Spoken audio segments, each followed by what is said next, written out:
Good evening, and welcome to Alan's Italy. In fact, welcome back to Alan's Italy. We are doing this again because the DVD, I'll tell you what the problem was. The DVD that records the show wasn't working properly, so we had to do it again. And the reason is, those are for the people who want to see it during the repeat mode, and those are also for the people that watch it on YouTube. So, we wanted everybody to be inclusive into the situation. And, I have no fear. We'll just do the whole thing all over again. The only problem I really have is that I do have a 7:30 reservation at the Bear Cafe tonight. So hopefully we'll be able to get to that. But, worst comes to worst, we can give Peter a call and tell him that I will be a little late. But, okay, so welcome to Alan's Italy again. And tonight is a very special night, as it was it's even more special now than it was 5 minutes ago, because this is my first book. Now, I have written 2 books, and the second one will be out in about a month, but this is the first book. It is about this TV show, how we, got it on the air, all the difficulties we had at the beginning, and what it takes to get the show on the air on a weekly basis. What I go through, what Ellen goes through, and what all the other people go through who work here at the studio. So that's what the book is about, and it is available. Let me go to this. This is the part that I really need to show. This is tonight's show. It's about Milan, which we'll get to in a little while. But this is, this is the book. I have it on the screen as well. It's on me now. It's not on the screen, right? So okay, well, this is the book, and it can be bought from exlibris.com. You could also get this on Amazon.com and a bunch of other online sites, but this is just one of the sites.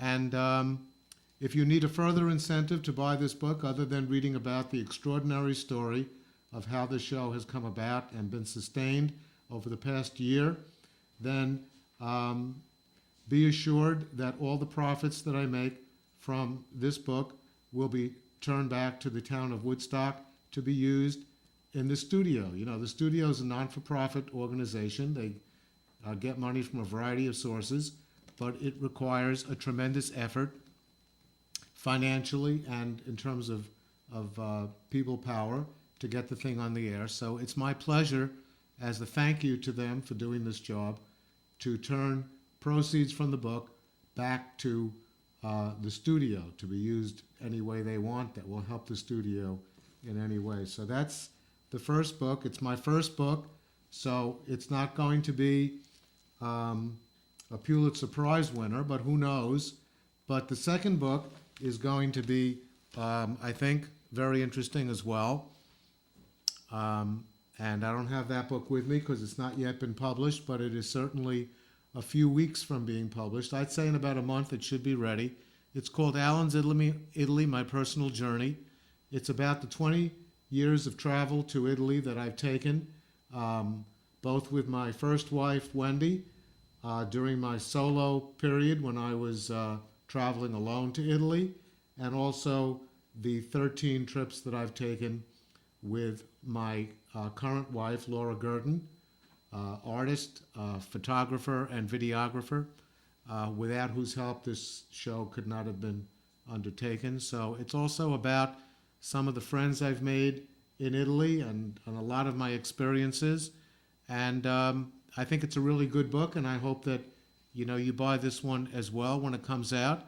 I'm going to pretty much, if I make any money from the second book, I'm going to keep it because I've really incurred a lot of expense in putting the show together over the past year and a half, and I'd like to use some of that money to defer the costs. So that's the book, and I thank you very much.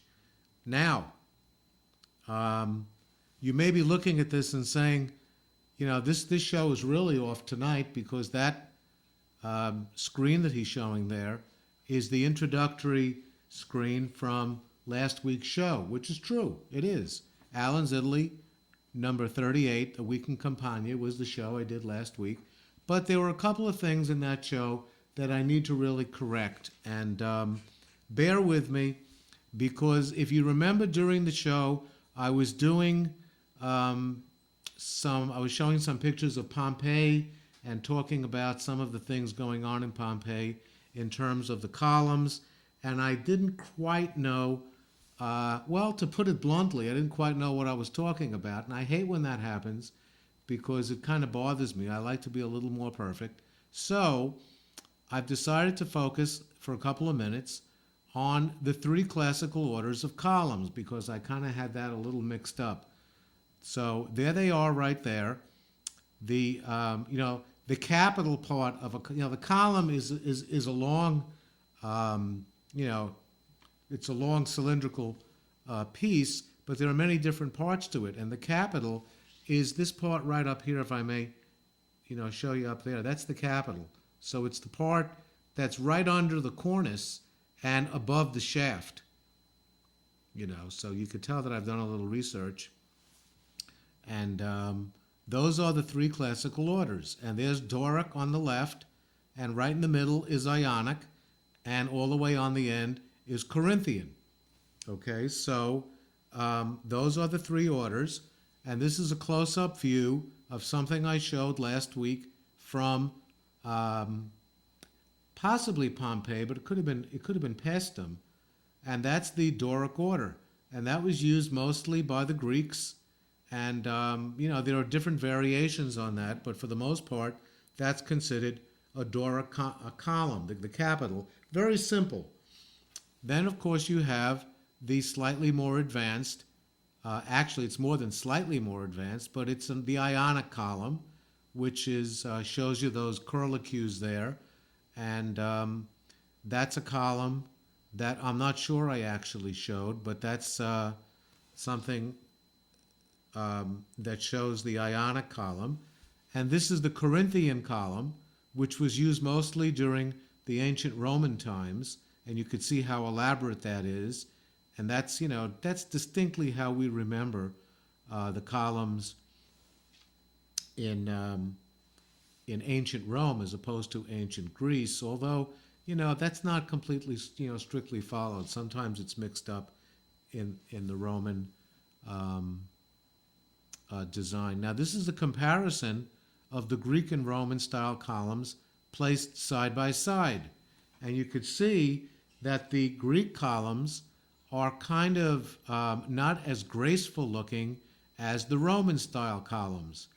And the reason for that is that the comparison of the measurements is not quite as high as that is for the Roman column. For the Greek column, you could see that the column is actually a bit stubby and not as graceful looking as the Roman column is. So that's what the Roman looks like on the right, and the Greek from the temple at Paestum in the Campania area of Italy that we spoke about last week. So that's what they look like in comparison with each other. This is the standalone picture of the Greek temple at Paestum, and you could see what that looks like. It's still pretty beautiful, extremely well preserved, and pretty much, amazing, really. And this is the Roman column that we spoke about last week as well. So you can see how it's a little more graceful and very distinctly Roman. So that covers me on that. And now we move on to the show for tonight. The topic for tonight is going to be Milan. And I call it Italy's Northern Treasure because it is a pretty amazing city. It's a beautiful city. And I haven't given it, in the previous 38 shows, I haven't spoken about it much at all. And there is a reason for that, and here are the reasons. First of all, we know how, Milan is known for its fashion. So one of the things that we experienced when we were in Milan the last time we were there, which I really do not completely recall, but it was definitely a few years ago, and this was an actual photo shoot of some models walking down one of the streets in Milan, and it was, right out in the open so everybody could see it.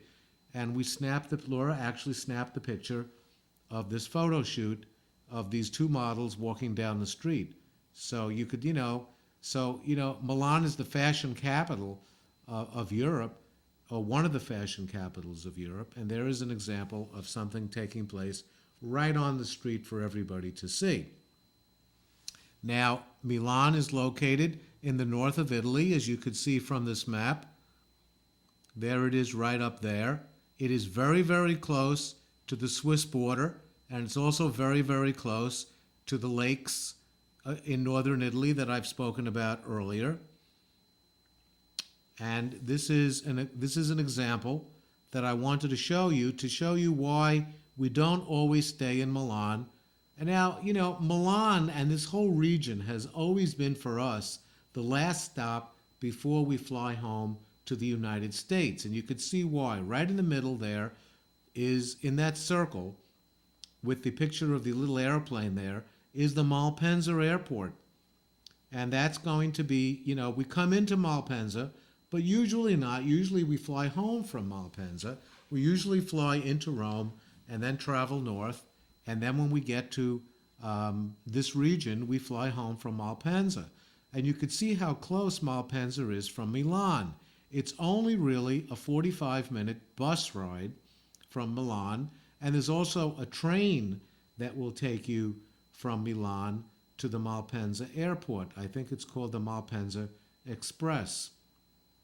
But the reason we don't stay in Milan as much as I used to, certainly when I traveled solo, is that, and I showed all these arrows, it looks like sort of like a weather map, but the reason is that we usually stay in Varenna, which is right up here on Lake Como. And you could see that it is, it's about an hour and a half trip from Varenna back to the airport. You could stay on Lake Maggiore in Stresa, and you could see that Stresa is even closer to the airport. You could stay in the town of Lugano on Lake Lugano, and that's about, I'm not sure about that, but I have it written down as we move along. And some people even stay in the town of Bergamo. I've been to all three of these places, and they're all wonderful places. And of course, Milan is as well. So, this is where we stay when we're flying, we're about to fly home. This is Varenna on Lake Como. And the trip from Varenna to Lake Como, to Milan, the Milan Malpensa Airport, is an hour and a half by taxi service. And the reason we stay there is this. This is what you get when you stay on Lake Como. You get these incredible views, and it's just a wonderful experience, as I've told you, when we did Lake Como. This is the Villa Monastero, which is the villa right next to the hotel we stay at. And, these are some of the views. They're spectacular, so of course you want to spend a couple of nights here. And Milan, therefore, suffers. Or you could go to Stresa on Lake Maggiore, and the distance to the Malpensa Airport is 50 minutes by bus, and you could do that as well. We actually drove from Stresa to the airport after we dropped off friends of ours, and then we dropped off the car at the airport, and then indeed went back to Milan to stay for the night. And this is Stresa on Lake Maggiore, and this is what you get when you stay on Lake Maggiore, which is obviously an excellent incentive to staying there instead of in Milan. You get these magnificent views, the magnificent gardens that we've experienced, and I've showed you on a show as well. You ferry around the lake. You could also stay in Lugano, Switzerland. You know, if you want to have a little Swiss flavor and have a little Swiss meal that night, you could stay in Lugano. It's an hour by car. I'm not sure about public transportation from Lugano to Malpensa Airport, but I know that Lugano connects to probably Stresa, and also, of course, connects to Milan. So you could, do that. And Lugano is a beautiful town. Also within very easy reach of Milan. This is the dock at Lugano. So, we went through that. Or you could go to Bergamo. Bergamo is a place we were at many, many years ago. I think it was 2007. And from Bergamo to Malpensa is an hour by car. This is to the airport, but you could also take the train from Bergamo to Milan, and then take the bus or the train from Milan to the airport. And Bergamo is also very beautiful, and you're a little more in the mountains. And this is a view of the lower town in Bergamo. There's an upper town and a lower town. The lower town is the modern town. The upper town is the old town, and that's what the old town looks like. It's very beautiful. We were there for a day. We stayed in the lower town at a really beautiful hotel that had my favorite aspect of the hotel. And those of you who know me know that I'm about to tell you now that it had its own parking lot right across from the hotel, so it was very easy to park. It also had a beautiful lobby. It was a great hotel. I can't remember the name. I think it was called the Excelsior, the Bergamo Excelsior. And, Bergamo is a beautiful town, and we spent the day there experiencing these, wonderful things. But that doesn't take away from the fact that Milan is also a wonderful place to stay, either on your way home or if you just happen to spend a lot of time here.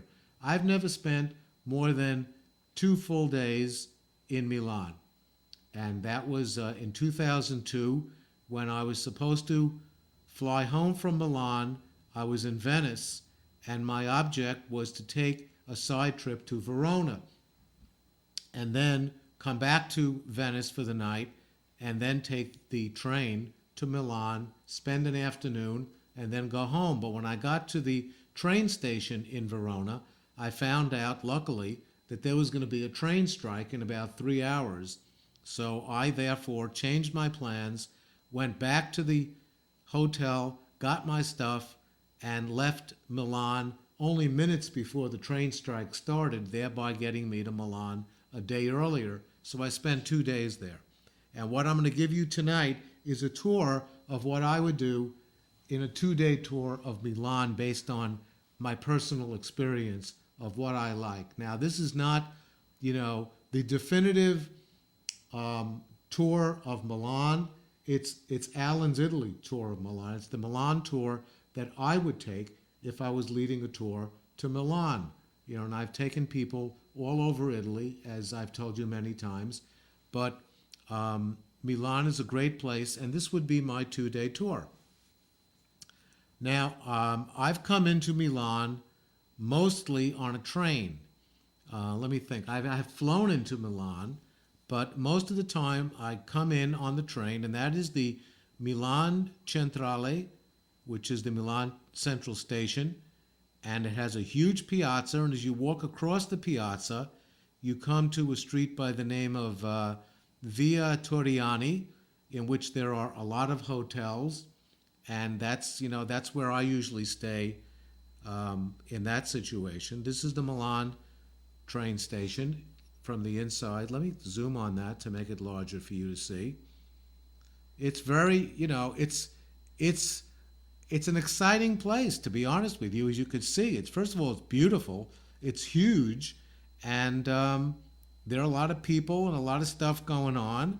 And I've spent a lot of time here waiting for trains and waiting for, my plane ride back to the United States to take the bus back to the airport. And it's, there's a lot going on here. I'll tell you one thing, though, in the middle of February, it can get pretty cold. So I was there in the middle of February, and it was a little difficult. This is the map of the area that I'm going to lead you tonight. And let me point out a few things. First of all, I usually stay in a hotel right around over here. And I'll show you that later on. This is Via Dante, which is a pedestrian street that connects the Duomo region, the Piazza del Duomo, to the castle, Castello Sforsezco. We'll talk about that a little more. But everything that I'm going to be leading you on can be reached in this area right here that I'm now circling. So everything you see on this map will be places that I will be taking you over the next, it's not an hour anymore, it's probably more like 40 minutes. But I would start my tour right here. This is the Piazza del Duomo, and it is truly one of the most extraordinary piazzas in all of Italy. And it's a place that, when I went to Milan alone, I usually spent a lot of time here because it was always hustling and bustling, and, everybody hangs out here. And it's a wonderful place to hang out and see street musicians, and there's gelato stands and all kinds of wonderful things to do in and around this piazza. That's the cathedral over there that's dominating this picture. There's a Galleria over there on the left. I'll be showing you a close-up of these in a few moments. And also all the other parts of Milan that I'm going to be showing you are also in close proximity. So this is a fabulous location. There's a better view of it. And you can see there's a lot of people there. And I'll be perfectly honest with you. No matter how many people I have ever seen on this piazza, it never seems crowded because it's so huge. And, people congregate here and do what I do. You can see the people in front of that monument. They're just sitting there and relaxing. And that's kind of what everybody does. Or, you could walk around. Very nice. This is another view of it.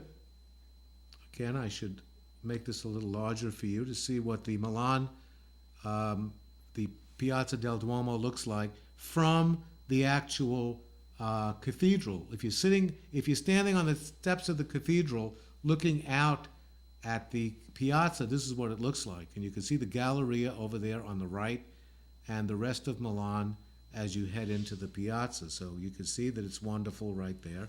This is one of the most unique views, and I did not take this, and Laura did not take this, because I've never been to the top of the cathedral. So this was taken from the very top of the cathedral, looking down into the piazza. And it's an extraordinary view. You're allowed up there, and there are spires up there, and it's really very beautiful, to see that. Now, okay, so this is the Milan Cathedral.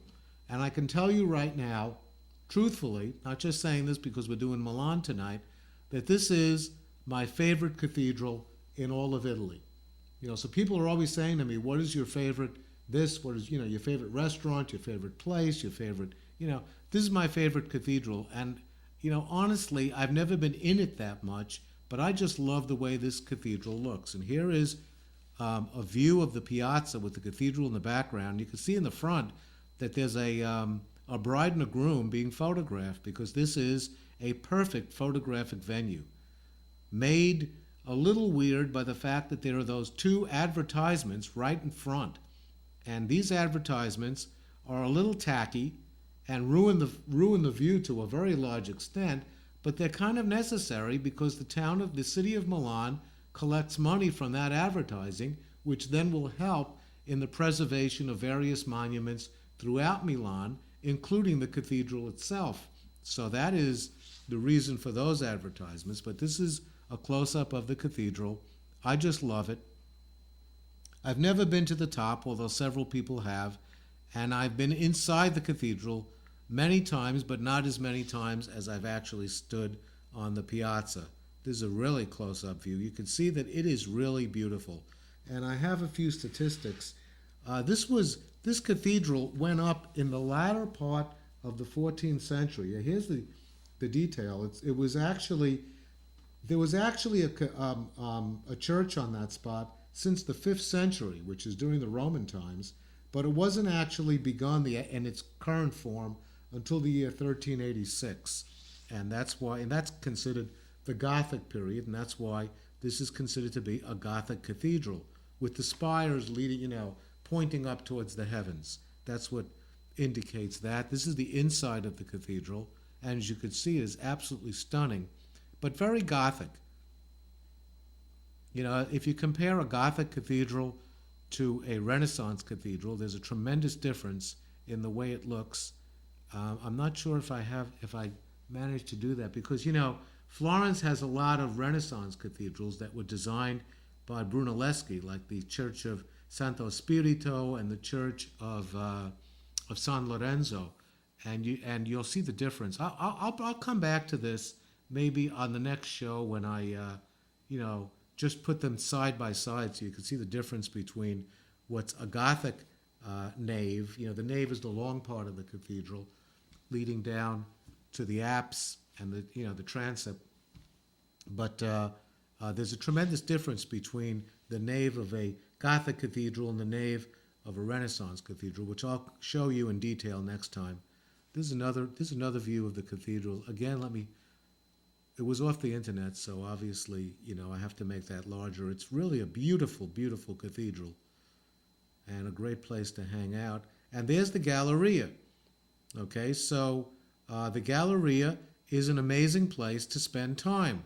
This is what it looks like from the outside, as you saw by looking at the piazza. And it is literally a fun place to go. And it's beautiful inside. This is what it looks like. So other than the fact that it's absolutely stunning to be, walking around this, there are cafes, there are stores, there are restaurants. I've eaten in this Galleria many, many times because I just like being among the hustle and bustle of the what's going on. Now, you may look at this.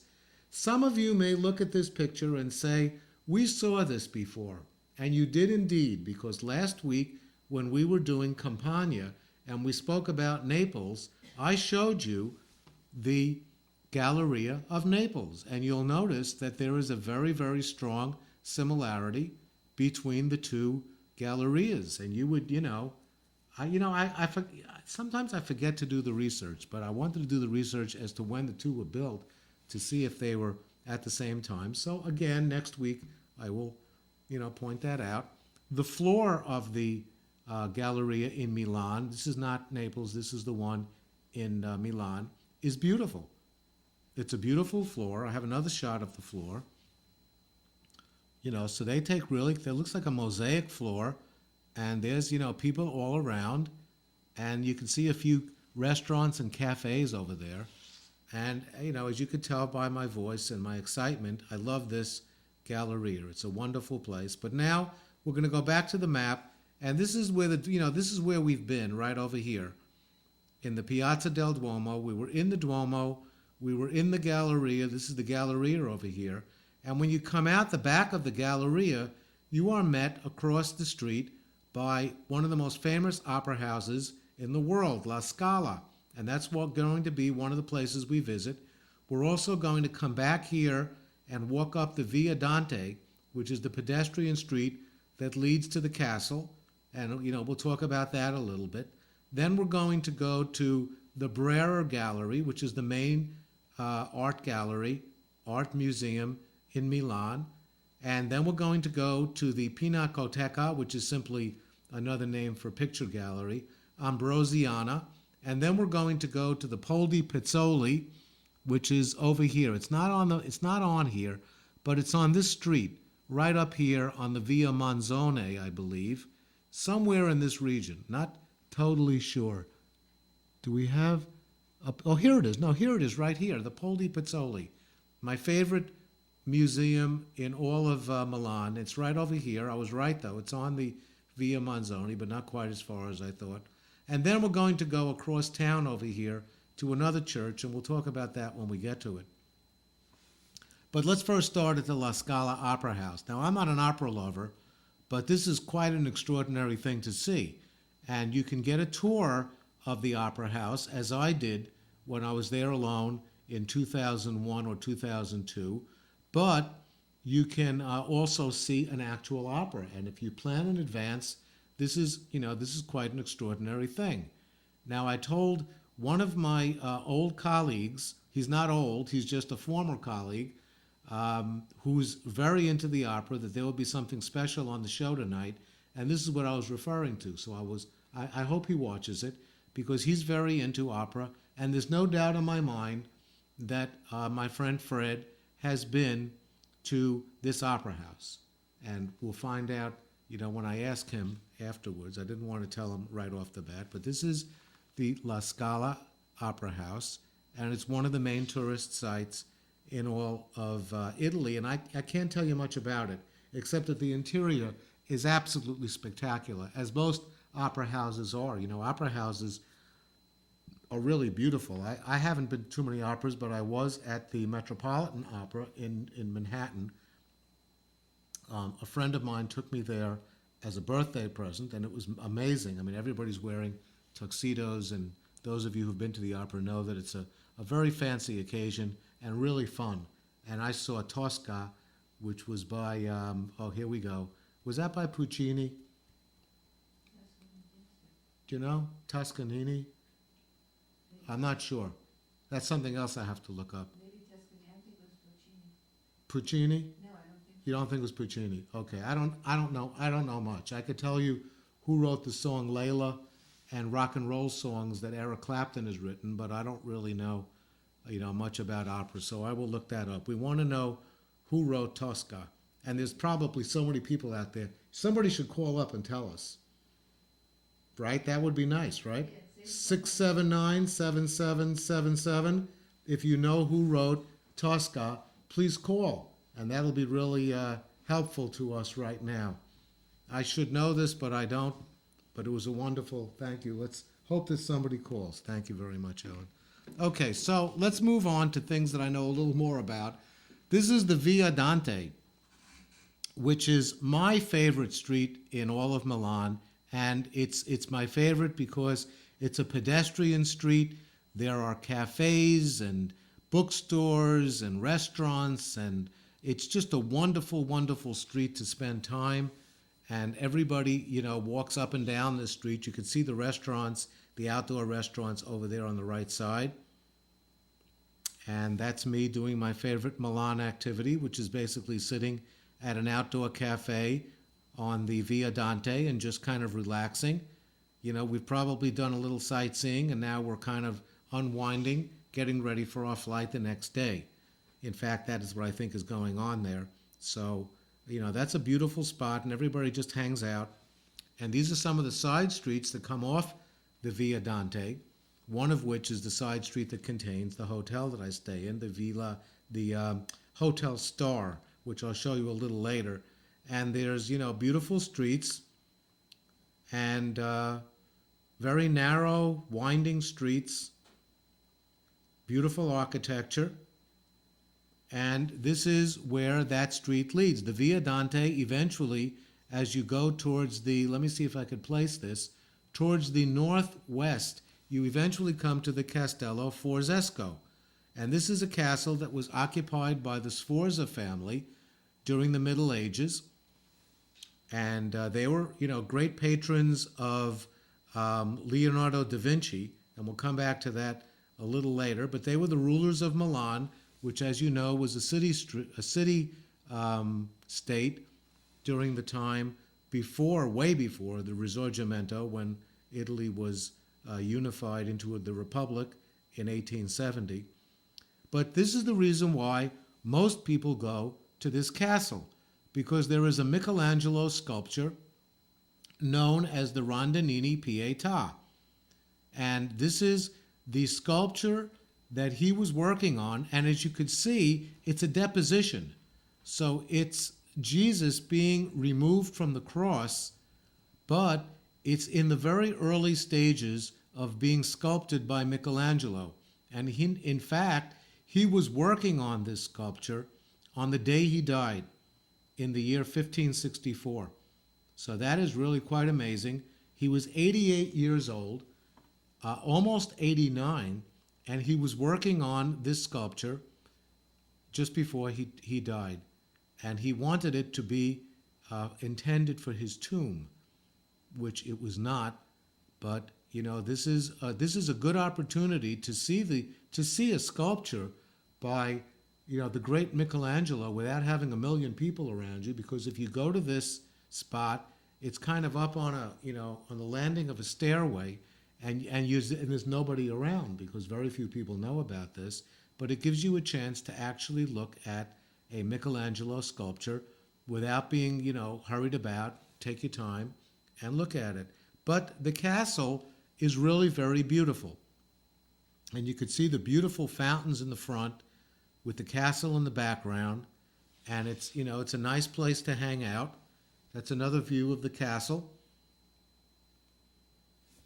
And you can see the glimpses over there on the lower left-hand corner of something I'm going to focus on, which is that when Laura and I got there at this particular time, there was a sculpture exhibition right in the courtyard of the Castello Sforsezco. And it was very interesting. You could see one of the pieces there. And we spent about an hour in this courtyard looking at this beautiful sculpture. And we don't remember who did it, but it was very unique looking and very interesting. So if anybody knows that as well, let me know. This is the only thing that ruins this photo is the guy on the right, but it's a very beautiful shot of the sculpture with the castle in the background. And that's another view of the castle. And that's me standing on a piazza that's right across the street from the piazza where the castle is located. And that's, looking in the other direction. And those cable cars you see over there are actually trams. And there are many, many trams in Milan which take you all over the city. And, I love the city. I think it's a beautiful city. And, it's very modern. And somebody I know recently told me that they hate Milan because it's just another big city. But I think that, I think you need to delve below the superficial aspects of it. It is a big city, and it is a very hustling, modern city, but it is also a very beautiful city. And, you may not think this is beautiful, but to me, the sight of people just kind of being outdoors, enjoying themselves in a beautiful piazza is a great, is great. And you can see the architecture is really beautiful. Incidentally, the cathedral is directly south of where this is taken. You can even see the spires. See the spires right up here? That's the cathedral. That's where we were. So if this is the Via Dante right behind here, if you walked this way, you would come to the cathedral. So the cathedral is linked to the castle by taking the Via Dante. So that's the way to go. This is that other shot that I showed you earlier. Another street in Milan with the fashion conscious people. And this is my favorite museum in Milan. And I'm going to talk a little bit about why it's my favorite. And I've been to the Brera, which is much more famous. I've been to the Ambrosiana, which is actually my second favorite. And this is my first favorite. It's the Poldi Pezzoli Museum. And this is a fellow named Giacomo Poldi Pezzoli. This is the fellow who owned this palazzo before it was a museum. Let me just check to make sure. Yes, here it is right here. 19th century. He was born in 1822, died in 1879, and he was an art collector. And he's from very wealthy parents, merchant family in Milan, had a lot of money, and used his money to create a collection of extraordinary art. And this is one of them. This is called The Lamentation by Bellini. He has paintings by Bellini and Botticelli and just very famous artists. So this fellow was a serious collector, and this is already the 19th century. So he just created this wonderful place, which I'm going to show you now. This is the piece by, Botticelli. Yes, got that one right. This is by Botticelli. You know, I love Botticelli, so when sometimes I can zoom and sometimes I can't zoom. Let me see if I can zoom this way. There it is. That's a Botticelli.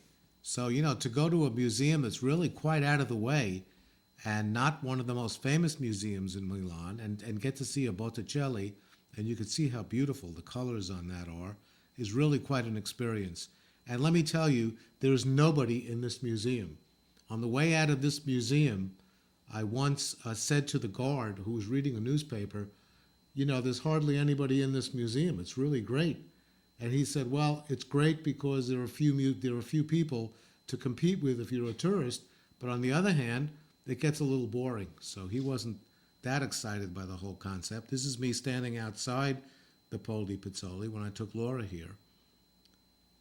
That's, of course, slightly ruined by the cars parked there. But this is what the museum looked like, and you can see that it's stunning. This is one of the galleries,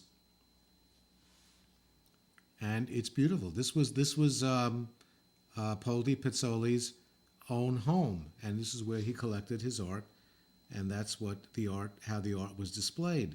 There's another example. Again, let me focus on that. I get this, unfortunately. So, this is, and you wander around here completely alone. Maybe there's like one other tourist or two other tourists, but for the most part, this is what you get. This is what it looks like from the outside, and it's a wonderful museum, and my favorite in Milan. There's another view of it. And it's not just paintings. It's also his whole collection of beautiful vases and clocks and armor and chairs, and it's just a gorgeous place to go. When I go to Milan and I have free time, this is my, I go to the Piazza del Duomo, but then I go right here. This is my second favorite place to go. There's another view. Let me focus on that and do this so I don't get that other thing. So this is what it looks like. Oh, I get it anyway. Oh, well. Okay, so this is the Poldi Pezzoli. There's another view.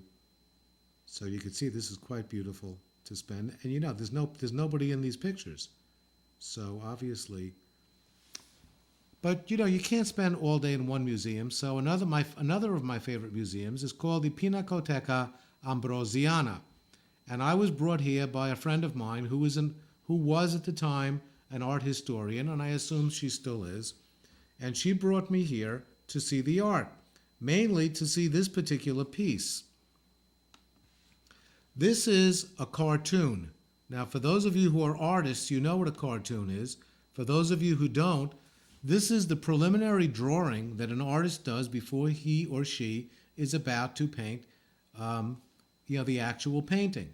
And this was done by Raphael for a work that he was going to do by the name of the School of Athens, which I showed you in the show we did on Rome. We actually did 2 shows on Rome, and one of the shows focused on the Vatican and focused on a particular area of the Vatican known as the Stanza di Raffaello. And this is the School of Athens, the cartoon he did, and this is in the Ambrosiana. And it's in a separate room on the wall of that room with chairs for you to sit and observe it. And when I was here with my friend, we just sat and stared at this for about a half hour. And because she was an art historian, she was giving me the whole historical background of this and pointing everything out, one of which was a very interesting fact. And I'm going to reveal that to you, that one interesting fact, right now. This is the actual School of Athens that appears in the Vatican. As Raphael did it, he took his cartoon, and I guess he brought it here and used the cartoon to then create one of my favorite pieces of art anywhere in the world, the School of Athens. And there's one aspect of this painting that was not in the original cartoon. And you may look at it and come to, I started moving in that direction, but I'm going to show you the comparison side by side, okay? Let's see if I could expand that somewhat without losing what I'm actually trying to show you. This is the best I could do. without losing the whole painting. There is an aspect of the cartoon which is not in the actual School of Athens. And I'll give you a moment to sort of look at that while I take a sip of water, and then I'll point it out to you. Okay, time's up. This fellow right over here is in the actual painting, but he's not in the cartoon. This fellow is Michelangelo. Michelangelo kind of brooding on the steps as Raphael kind of knew him. And why is that the case? Why would Raphael have put Michelangelo in the actual painting that he did, the actual fresco, in the Stanza de Raffaella in the Vatican, but not have him in the cartoon? Well, the reason is that when Raphael went to the Vatican, he was aware of the fact that Michelangelo was doing the Sistine ceiling. And he poked his head in and looked at the Sistine ceiling and said, "Oh my God, this is unbelievable." I don't know if he actually said those words, but he said, "This is incredible." He got to meet Michelangelo, and he said, "This guy really is quite amazing." And I wasn't going to put him in my painting, but I think I'm going to add him in. So he puts Michelangelo right over there in a very, very prominent spot, right on the front of the steps. And that is the amazing thing about the School of Athens and its cartoon. And while we're here, I'd like to just focus on something else, and that is the fact, I'm getting very close. There's a fellow over here on the side. You see this fellow right here? You know, there's a way of focusing in, and I just not quite sure how to do that. But if you could look very closely, there's a face right over here where I'm moving the pointer around. That's Raphael himself. And he was quite an adorable young-looking man at the time. He was very young, and that was Raphael. Okay, but we got to move on because we don't have that much time. But this is the major gallery. 6 minutes, geez. This is the major gallery in Milan. This is the Brera, which has most of the famous art that's located in Milan. And that's the Brera Gallery. That's the courtyard of the Brera Gallery. And it's very beautiful in the courtyard. And this is a very famous painting by Raphael called the Marriage of the Virgin. I'm using my memory now because I don't have time to look through the notes. This is the Marriage of the Virgin. And it's an incredible piece. And what happened, the story that I heard was that, Raphael was the apprentice for Perugino, another very famous Renaissance artist, who was actually commissioned to do this work by somebody very wealthy who wanted it in their home, but he wasn't around, so Raphael wound up doing it. Later on, Perugino decided to do one when he saw Raphael do one, so he created his own. And this is his version. And there's a very big difference between Raphael's and his. There are a lot of differences, and I'm going to show them side by side again. There are the two paintings, and Raphael's is on the left and Perugino is on the right. And right off the bat, some of you may notice that the temple in the background, which kind of has classical intonations, it's a classical temple. It's not a Renaissance temple, is unbelievably beautiful. And many art historians that I've researched on the internet say that it was just magnificent, and Perugino was trying to copy that. There's another difference that I noticed, and that is that in Raphael's painting, the Virgin Mary is on the left and Joseph is on the right. The Virgin Mary was, of course, married to Joseph. And in Perugino's variety, it's the other way around. You have Joseph on the left and the Virgin Mary on the right. So I found that very interesting. But, we can't focus on this for too long because I have to move on. This is my favorite piece in the Brera Gallery. This is Jesus. What's it called? The Lamentation. Excuse me. It's done by a painter by the name of Mantegna, And he was born in 1431 and lived to 1506. This particular painting, they're not sure of when it was done, but it was done between 1475 and 1501. And this is obviously after Jesus has been removed from the cross. And one of those ladies on the left is Mary, and the other lady I'm not sure of. It could be Mary Magdalene, but it could also be an unknown person. But I found this was groundbreaking in terms of linear perspective, because that is like a very, very unusual view of Jesus, of course, and it's also a very unusual view of anyone in repose. So this is an extraordinary painting, and I remember that the 3 or 4 times I've been in this gallery, I just stare at this, and it's just amazing. So I have to move on because we're running out of time. This is one of the reasons why many people come to Milan to see the church of Santa Maria della Grazie, which you may say, well, it's a nice church, but why is everybody coming there? And the reason is, and it's a beautiful church. I mean, don't get me wrong, it's a beautiful church, but the reason why people come there is to see this painting. This is one of Leonardo da Vinci's most famous paintings, The Last Supper, which is, in Italian, it's Cenacolo. And to see this painting, and, it's rapidly fading. And, this church was bombed during World War II, and this spot was miraculously saved. So but it's still fading a little bit because of the materials that Leonardo used to create this. But to get in to see this painting, I'm going back a minute, bear with me. You come in the front door. First, you wait out here. You get an appointment. You need this appointment weeks in advance. You come in the front door.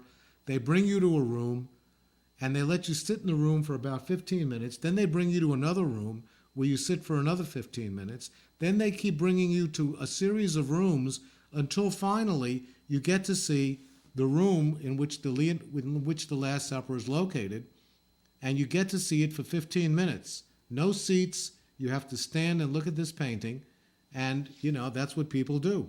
People just stand there and look at Leonardo's Last Supper. Oh, this is actually a better version of it because I had it cut out partially. But this is the whole painting. And I'll just say one very brief thing. He pairs up the disciples in groups of 3. There are 12 of them, and he has 4 groups over there. And this is at the moment that he says that someone will betray me. And you could see this person over here, I'm not sure of who that is actually saying to Jesus, one of us will betray. And if this is James is like the saddest, of course. He's supposed to be a very sentimental individual. And he's like, in some of the Last Suppers in Italy, he's actually crying. And everybody is just, it's a tremendous dramatic moment where everybody is just, showing their sadness and their shock at what Jesus just said. One of you will betray me. I will be crucified. And that's what happened there. This is what the church looks like inside. I just thought I'd show you this beautiful stained glass from the church. Leonardo's horse is in there. And this is not actually Leonardo's horse. This is a replica. Leonardo's horse was actually melted down and used for cannonballs. The bronze that was going to be used for Leonardo's horse was destroyed by the Sforza family because they needed it to fight a war. This is one of my favorite restaurants in Milan. This is a Chinese restaurant. And, most people go to Italy to eat the incredible Italian food, but Laura and I happened upon this Chinese restaurant, which had pretty incredible food. This is the dish that we had, which was unbelievable. It is not my favorite place to go, but it's certainly one of my favorites.